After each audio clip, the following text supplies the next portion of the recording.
So hello guys, welcome back to my channel. আজকে আমি তোমাদের সাথে শেয়ার করব তোমরা একটা গ্রিন শাড়ির সাথে কীরকম মেকআপ লুক দিতে পারো। তো চলো, ফার্স্টে আমি একটা টোনার ইউজ করে নিয়েছি লোটাসের। তারপরে আমি মামা আর্থের একটা ময়শ্চারাইজার ইউজ করে নেবো। এটা বিটরুট ময়শ্চারাইজার, তোমরা ইউজ করে দেখতেই পারো। অবশ্যই স্মেলটাও খুব ভালো লাগবে আর জিনিসটাও খুব ভালো। তারপরে আমি ব্লু হেভেনের প্রাইমারটা ইউজ করে নেবো, ভালোভাবে মুখে ব্লেন্ড করবে তোমরা। তারপরে আমি ইউজ করবো হচ্ছে এখানে পিএসের একটা ফাউন্ডেশন 04 শেড নাম্বারটা। তারপরে আমি ভালোভাবে এখানে ব্লেন্ড করে নেব। তারপরে আমি ইউজ করব এখানে পিএসির একটা কনসিলার। তো এটা তোমরা তোমাদের মুখের অ্যাকর্ডিং একটু লাইট শেড নেবে, দিয়ে এটা ভালোভাবে ব্লেন্ড করে নেবে। যেখানে তোমাদের একটু বেশি ডার্ক লাগছে বা একটু হাইলাইট করতে হবে সেখানে ইউজ করে নেবে। তারপরে আমি এখানে একটা নর্মাল একটা লিকুইড আমি ব্লাশটা ইউজ করে নেবো, ওখানে ভালোভাবে ব্লেন্ড করবে তোমরা।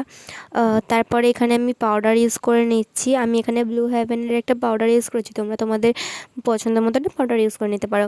তারপরে আমি এখানে ফরএভার 52 আইব্রো কাজল দিয়ে ফিল করে নেবো আমি আমার ভ্রুটা। যদিও আমার আইব্রো অনেকটাই ডার্ক, তার জন্য আমি বেশি ইউজ করি না, তোমরা খুব কম ইউজ করতে দেখবে। তারপরে আমি করলাম।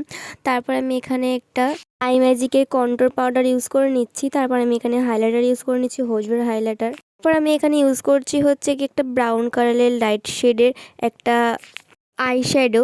তো ভালোভাবে ফিল করে নেবে। তারপরে এখানে আমি পরে নিচ্ছি কাজল, বেশি কিছু না, কাজলটাকে একটু পরে জাস্ট স্মাচ করে নিচ্ছি আর একটু উপরে দিয়ে দিয়েছি, যার জন্য এরকম এসেছে। তারপর আমি মাস্কারা লাগাচ্ছি, এটা ছিল মেবলিনের মাস্কারা। তারপরে হচ্ছে আমি লিপস্টিক পরে নিলাম। তো এটাই হলো আমার কি ফাইনাল লুক। তো তোমরা অবশ্যই জানিও কেমন লাগছে, ভালো লাগলে অবশ্যই লাইক কমেন্ট শেয়ার করে যেও। আর দেখা হবে অন্য কোনো নেক্সট মিনি ব্লগে। ততক্ষণের জন্য টাটা, বাই বাই, সে ভালো থেকো।